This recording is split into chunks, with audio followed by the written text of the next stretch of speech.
Okay, so this episode starts out with the main six and Princess Twilight Sparkle all hanging out in the Friendship Castle playset. Now, if you recall, at the end of Season 5, Glimmy nearly destroyed the universe because she took the battery out of the castle and hid it, and Twilight had to go on an epic adventure through space and time to find another 9-volt, because who the fuck ever has one of those? Actually, Glimmy, what are you doing here, man? This is a violation of all 3 laws of Starlight Glimmer. Oh wait, actually we're good on number 3. Spike does it. Fortunately, after nearly a year of tireless research, she and Twilight have finally modified it so it runs on AA's, and they can finally press the button that turns on all the sparkly lights and activates the built-in plot device. So it seems like whatever they did to it kind of fucked it up, because it doesn't seem to realize that Rarity and Pinky just had an episode together a few weeks ago. Anyway, they get sent to Canterlot to find a friendship problem, but obviously any excursion involving a compulsive overeater means food is first thing on the agenda. So they try 3 different restaurants, but apparently A, all the highest rated restaurants in Canterlot serve the exact same shit, and B, that shit is in fact shit. So Pinky uses her superior nasal passages to find some decent food, and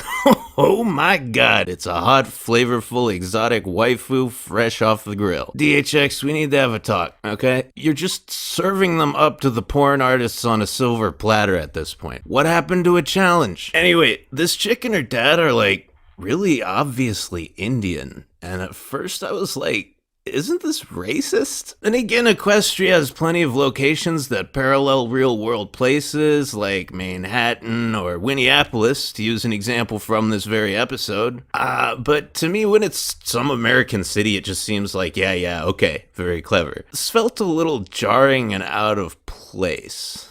And then I realized the show isn't being racist. I'm being racist.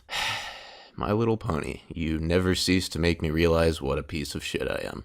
Anyway, Waifu Masala and her dad are hating life and each other because their business is tanking since the Pony Michelin Guide won't review their restaurant, even though it's bomb as fuck. So Rarity, being the cool, collected, classy, and connected gal that she is just like, darling, don't even trip. I'll have them in here by this afternoon. We just need to fill this place up and make it a little less ethnic. Also, I like the song, but it still feels racist, dude. I just can't shake it. I don't know. So, oh my god, what is that? What is that thing?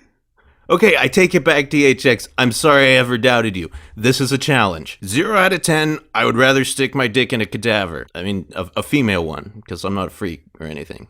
You know. In fact, hold on.